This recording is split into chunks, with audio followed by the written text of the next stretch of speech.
présidentny Assemblée nationale moa vo io maraina io no nilaza fa anoana ny fanafoanana an'io ao anatin'ny session an'ny Assemblée. Nefa tsara ihany koa mampatsiahy atsika fa ny taxe sur les véhicules à moteur de tsy etra vaovao akorin'izy io fa zavatra efa nisy ary somary niato kely zany tao anatin'ny taona maromaro, de hitatsika reny ny vokany aloha de ny lalana tsy voakarakara araka ny tokony ho izy, ny tontolo iainana tsy manana budget de fonctionnement mahampy anazy. Zay moa zany ny anisany hoe justificatif nanaovana ny réinstauration an'io TVM io na le taxe sur les véhicules à moteur. Lalàna no nametraka anazy io dia ny code général des impôts na ny lalàna 2025-021. Inona daholo moa zany ny base na hoe fait générateur miteraka ny fandoavana an'io hetra io. Voalohany aloha de fampiasana service public na hoe utilisation des services publics, ary anatin'izany ny voie publique zay amin'ny alalan'ny application du principe d'utilisateur payeur. Zany hoe zay mampiasa lalana zany de mandoha vola amin'ny fikojakojanany lalana. Voalohany zay. Faharoa manaraka an'izay de ny fisian'ny activité administrative mifanaraka am'izay, na hoe ny fandehanan'ny raharaham-panjakana mifanaraka am'izany de ny service d'immatriculation. Ary fahatelo farany de ny fananana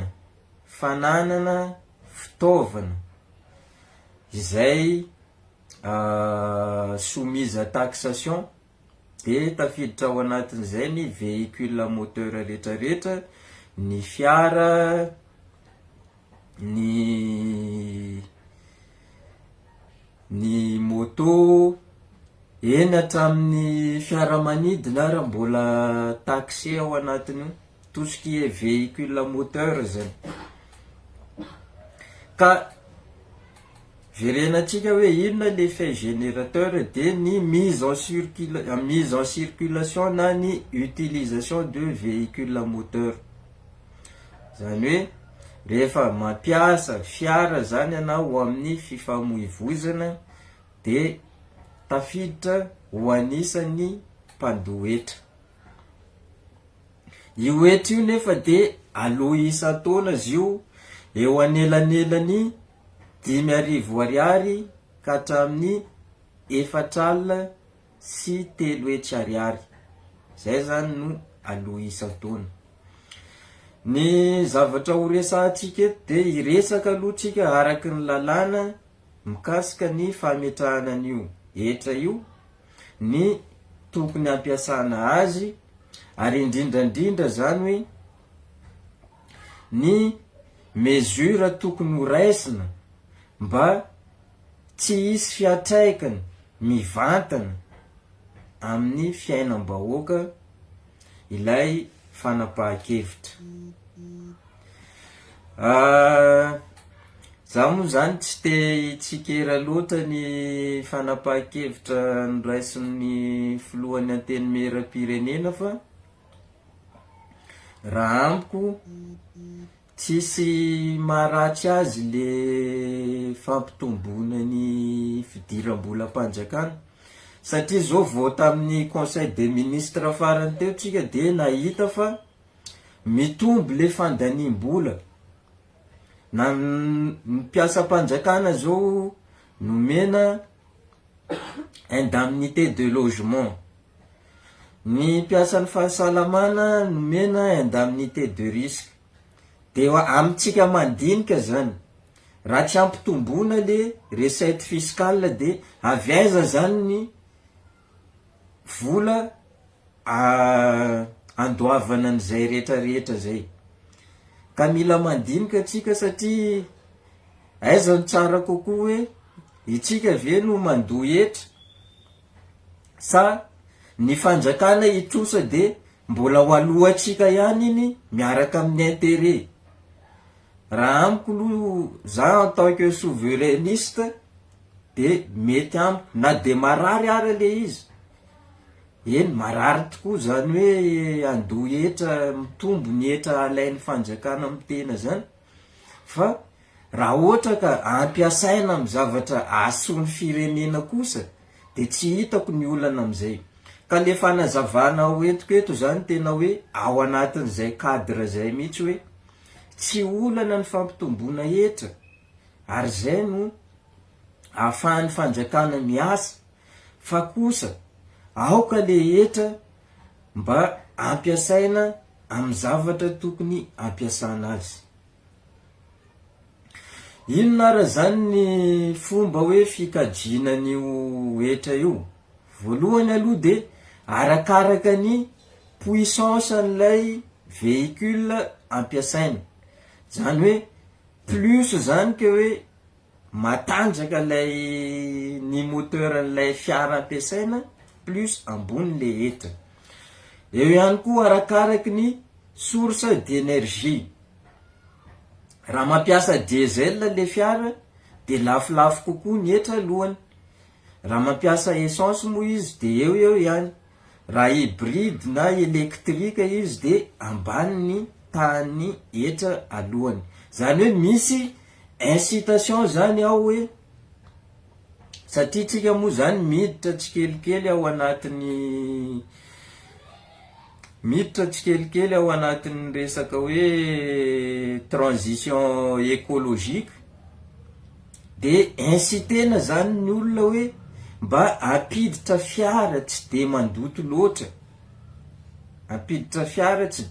loatra. Mahita ngambany atsika amin'ny lalana eny fa misy fiara le anao manaraka anazy afara ao tena te hitomany mihitsy am'le setroka am'le émission na gaz à effet de serre zany ary haitsika tsara ny impact environnemental zany, haitsika tsara ny impact zany amin'ny fahasalamam-bahoaka ka ty mesure ny raisina ty zany de anisan'ny mesure hoe afahana miatenuer an'izay ary mampirisika atsika koa zany hoe hiala tsikelikely am'le fandotona.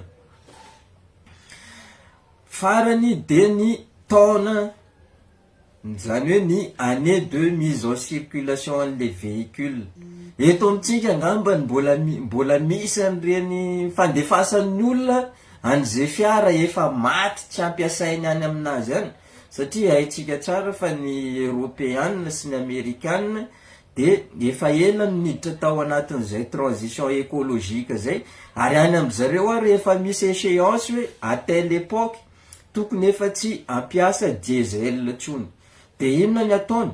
Alefa ny mandeha aty amitsika daholo indray le diesel zay efa tsy ampiasainy tsony de ny atsika no memaloto ny tontolo iainana. Ka misy mahatsara anazy ihany le lalàna ary ampresiako mihitsy tsika hoe mba vakeo ihany le lalàna tompoko satria ao anatin'ireny lalàna reny de misy fanazavana foana hoe inona ny antony nandraisana an'le fanapahan-kevitra. Fa tsika manko zany tonga de midebatra hoe ohatran'azy zao za tamin'maly zao nantsony journaliste hiresaka momba anazy io fa za mbola tsy nanana an'le information nécessaire am'izay de najanoko aloha le firesana. Nefa zany mahita an'le débat ataotsika sy le fanapahan-kevitra koa zany hoe zay everiko hoe populisme ihany le izy. De voatery zany ny tena hoe tsy maintsy mandray andraikitra ndray zany hoe anazava. Inona ara zany ny justification an'ny réinstauration an'io taxe sur les véhicules à moteur? Je dis bien réinstauration satria tsy zavatra vaovao izy io, zavatra efa nisy io, tsy voandroany nisiny zany hoe taxe sur les véhicules moteur zany, ary tsy Madagasikara rery no mametraka an'izany, ny akamaroan'ny firenena de efa mametraka an'izany daholo, satria tsika ho miditra ao anatin'ny transition énergétique am'izao. Ny justification voalohany aloha zany hoe mba afana mampitombo ny recette fiscale, zany hoe afana zany mampitombo ny fidiram-bola amin'ny fanjakana. Araka ny efa nazavaiko teo hoe petraka ny fandaniana zay napetraka ao anatin'ny loi de finance noho ny fitakitsika, noho ny fitakitsika ho ao, satria betsakytsika noho ny taky ampiakaro ny karama, omeo indemnité de logement ny mpiasam-panjakana zay mbola 20 ariary ny indemnité, 20 ariary ny indemnité de logement ny mpiasam-panjakana hatramin'izay, ka efa tsy mifanaraka amin'ny zava-misy iainana tsony zany, ary voatery tsy maintsy nampiakariny. De tsy raha mieritreritra aritsika zao hoe avy aiza zany ny vola andoavana an'io le indemnité de logement io zay vao validena tamin'ny conseil des ministres farany teo, vola avy aiza zany io? Sa hoe ny volan'ny fampianarana ve no anesorana, sa ny volan'ny défense ve no anesorana, sa ny karaman'ny député ao amin'ny assemblée ve na ena, sa ny karaman'ny ministre ve na ena, karaman'ny membre ny gouvernement ve na ena, budget ny présidence ve na ena. Fanontaniana daholo zay apetrako zay, fa mba hijustifiena zany hoe mila source de financement vaovao ny fanjakana. Eo ihany koa ny misy principe hoe utilisateur payeur izy raha ohatra ka amin'ny mpampiasa lalana. Eo ihany koa ny principe du pollueur payeur, zany hoe zay mandoto zany no mandoa vola iarovana sy ikajina ny tontolo iainana. Averiko izy teo. Principe de l'utilisateur payeur zany hoe ny mpampiasa lalana no mandoa vola ikojakojana ny lalana. Ohatran'izay ihany koa ny principe du pollueur payeur hoe izay mandoto ny tontolo iainana no mandoa vola ikojakojana ny tontolo iainana. Ary farany de efa nazavaiko teo ny mikasika ny transition écologique, zany hoe miala tsikelikely zany tsika am'ireo fitaovana miteraka fandotona mba hiditra amin'ny fitaovana mampiena an'izay fandotona zay.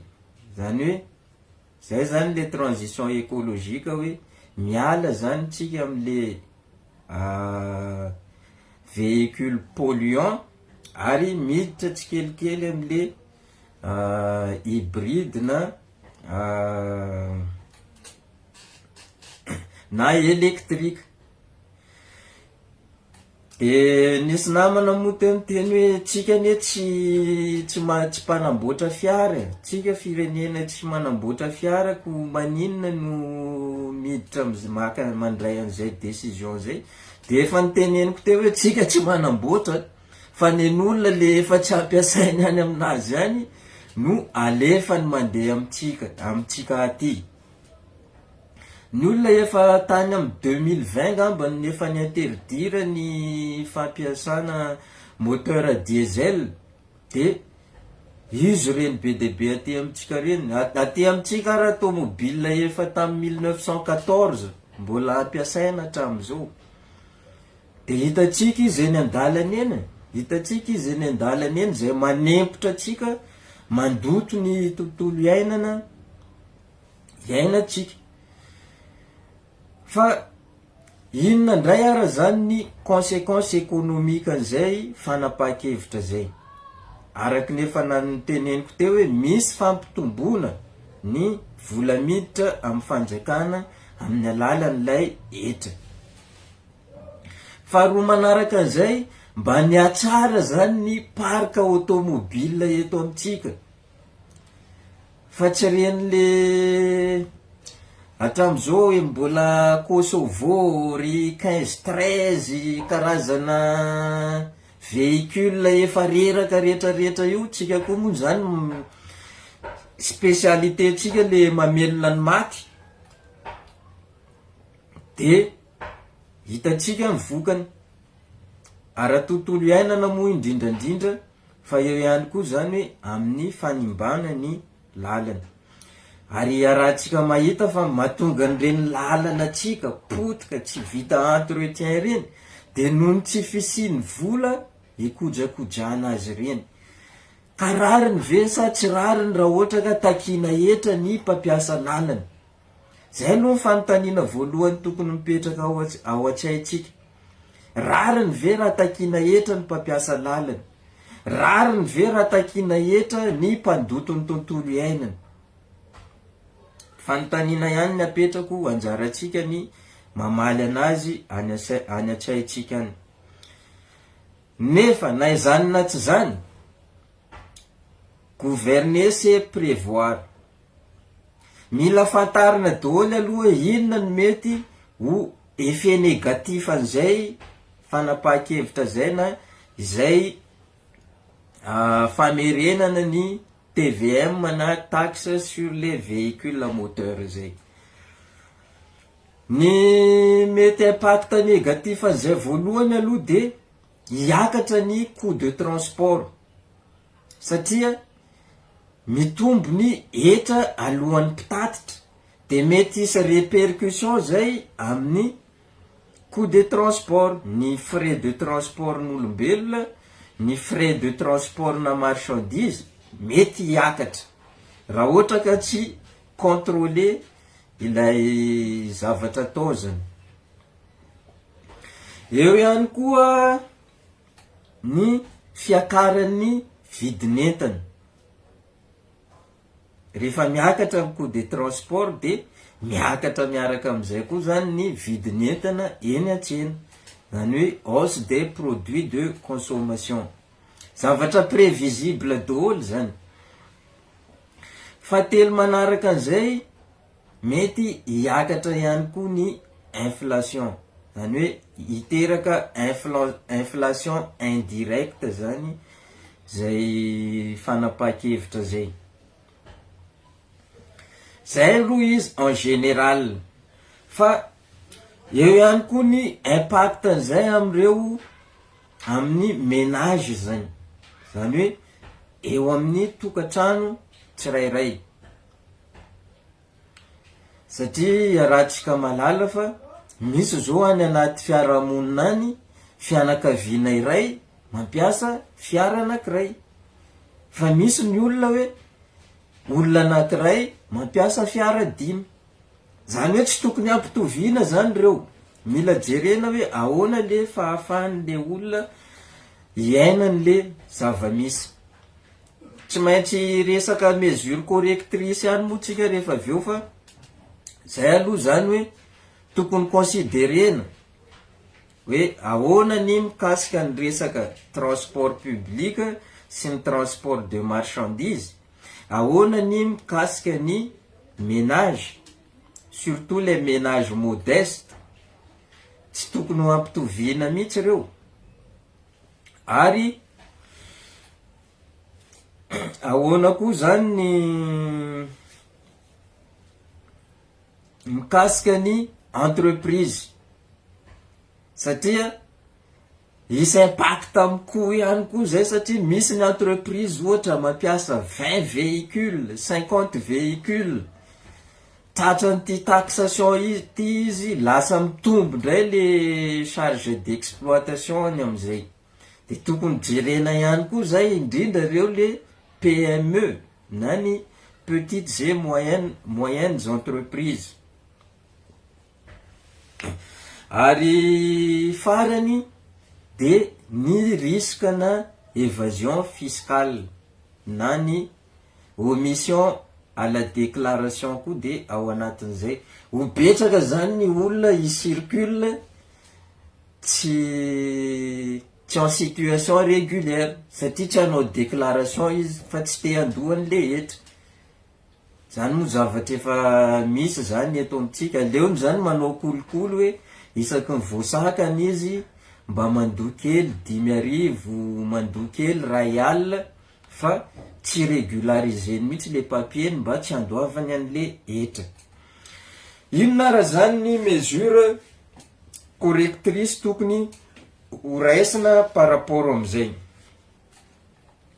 Voalohany aloha zany de mila mazava aloha, mila mazava tsara amin'ny vahoaka hoe les recettes fiscales alaina am'le TVM aiza no ampiasana azy. Satria raha amiko de tsy tokony ampiasaina io akoatrany amin'ny entretien routier. Zany hoe itombo zany le fonds d'entretien routier satria ny mialimenter ny fonds d'entretien routier aloha hatreto de ny redevance pétrolière. Zany hoe redevance OMH zany io. Zay aloha ny mialimenter anazy voalohany. Raha ampitsika amin'ity TVM ty zany de itombo zay ary tokony affectena makany fa tsy ampiasaina amin'ny zavatra hafa. Ampiasaina amin'ny raha azavaiko tsara le justification teo hoe ny olona mpampiasa lalana izay manimba lalana rariny izy raha angalana vola anaovana entretien le lalana. Ohatran'izay koa ny olona mpandoto tontolo iainana rariny koa izy raha angalana etra hikajiana sy kolokoloana ny tontolo iainana. Ka ny affectation an'io le TVM io zany tokony atao mazava tsara d'une manière explicite hoe hialimentena ny fonds routier sy hialimentena ny fonds environnementaux. Tsy tokony ampiasaina amin'ny zavatra hafa zany io. De akoatran'izay ihany koa zany hoe tokony mba misy mesure progressive zany apetraka. Zany hoe apetraka le progressivité fiscale. Mibetsaka ny resahantsika mikasika an'io, tokony asiana facilité zany mikasika ny règlement an'io taxe io. Voalohany aloha zany hoe mametraka tarif réduit ho an'ireo véhicule à usage familial. Zany hoe ny fiara ampiasaina amin'ny fitaterana ny ankohonana zany de tokony ahena zany ny taxe alohan'izy ireo. Zay aloha voalohany mba ho fitsinjovana an'ireo zay mampiasa an'izay fiara zay zany hoe amin'ny filany manokana andavanandro. Taxe zay ihany koa hoe tokony hisy exonération partielle. Je dis partielle so de hisanao interprétation ndray hoe exonération totale. Tokony hisy exonération partielle zany ho an'ny transport public sy ny taxi brosy mba tsy ampidangana ny coût de transport, mba tsy ampiakatra ny frais zany de omena exonération partielle ny mpitatitra. Ao anatin'izay ny taxi brosy sy ny transport public. Ary eo ihany koa ny tantsaha ny mpamboly izay misedra fahasahiranana amin'ny famoahana ny vokatra avy any ambanivohitra any. Reny koa zany tokony omena facilité na omena exonération mba tsy hisy impact amin'ny fiakarany vidin'ny vokatra ilay fanapahan-kevitra raisina amin'ny fametrahana an'ilay etra amin'ny fiara mandeha amin'ny mille na véhicule motorisé. Akoatran'izay tokony apetraka ihany koa ny système de paiement fractionné, satria araky ny efa nazavaiko teo hoe isan-taona no andoavana an'io etra io. Mba ampamaivamaivana an'izay zany de tokony ekena zany ny fandoavana anazy tsikelikely, na ataotsika hoe trimestriel io na semestriel. Omena an'izay facilité zay zany ny mpandoa etra hoe afaka mandoa tsikelikely isaky ny 3 volana na isaky ny 4 bolana, mba tsy ho hitamba be le izy de vao maika manahirana ny fandoavana anazy. Ankoatran'izay le paiement fractionné zay de efa niresahako koa teo hoe misy logika tsy afaka hialantsika satria tsika hoa miditra ao anatin'ny transition écologique, de tokony mba asina ihany koa zany karazana prime à la conversion moa zany fitenenana anazy. Raha ohatra le olona ka nampiasa moteur diesel de miditra amin'ny hybride izy, de mba misy prime zany omeny fanjakana anazy amizay, satria manaraka tsara an'le logika manko zay. Ary zay le objectif tsika hoe ho an'ireo zay tsy te handoa etra midangana be, satria ny tena mandoa etra lafo manko eto de ny olona sady mampiasa an'le véhicule puissance, any hoe conjuguena am'le puissance fiscale zany zay, sy ny ancienneté, ny puissance, ny ancienneté ary ny source d'énergie. Reo manko ny zavatra ny ametrahana an'le assiette fiscale.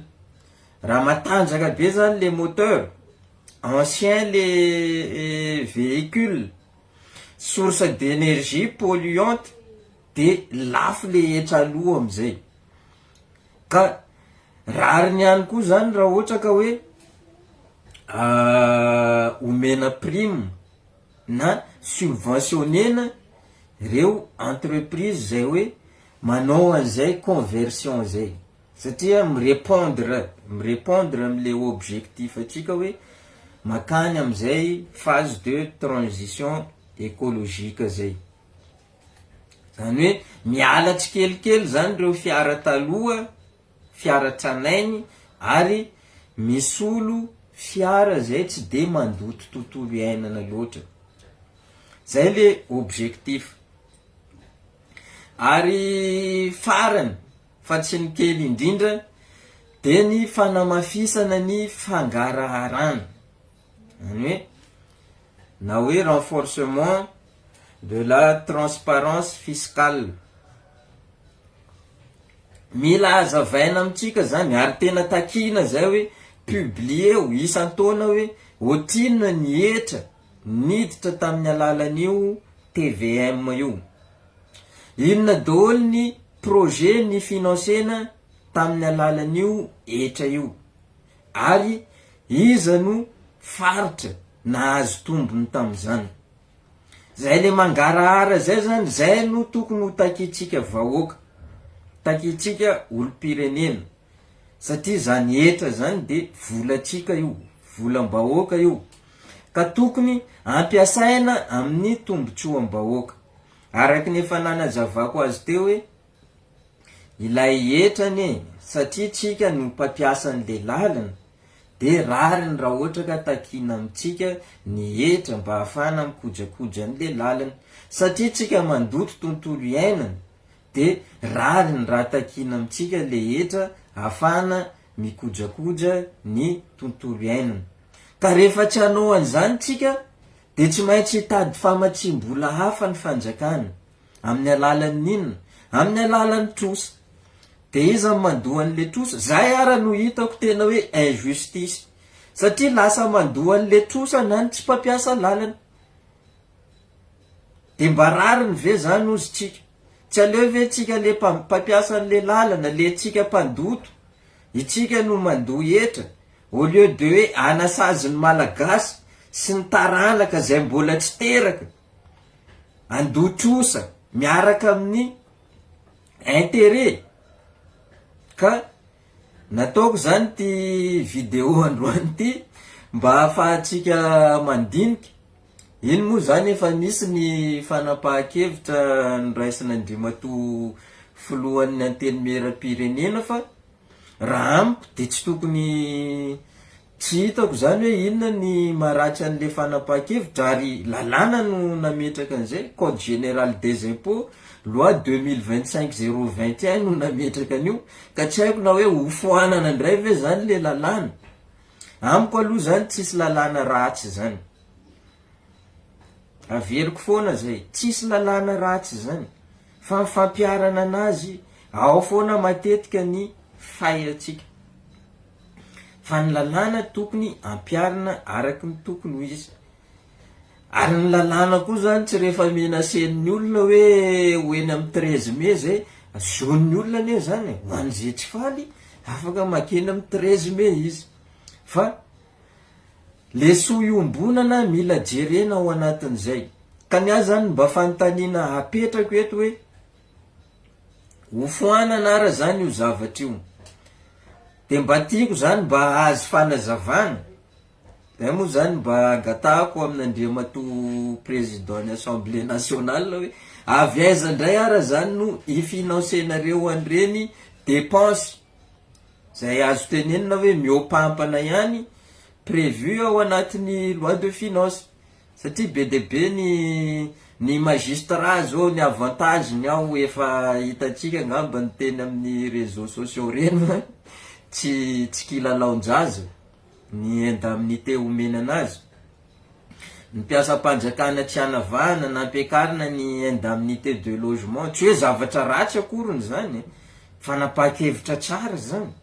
Ny mpitsabo nomena indemnité de risque, fanapahan-kevitra tsara daholo zany.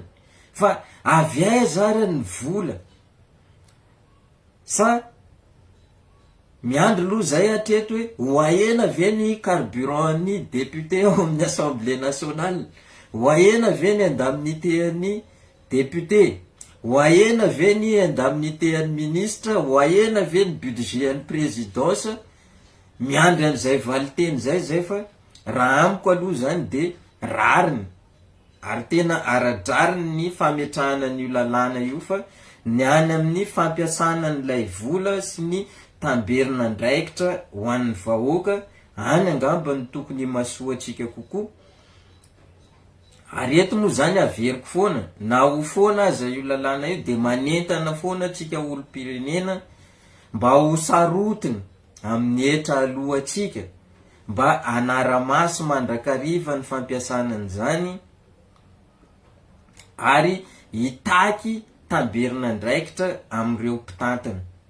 Zay angamba ny resaka ho an'ity androany ity, fa de mankasitraka atsika rehetra de mba zarao ny video, mba ho hitan'ny namana rehetrarehetra any, mba ho hitan'ny tompona andraikitra ihany koa, ahafahany tsirairay misaina hoe inona marina ny fanapahan-kevitra tokony ho raisina ho amin'ny soa iombonana eto amin'ity firenena iaraha-manana ity.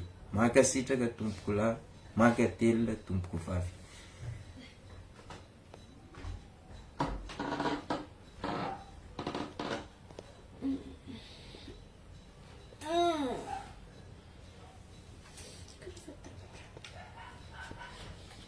Tsy mety tapaka raha ty. Connexion lente.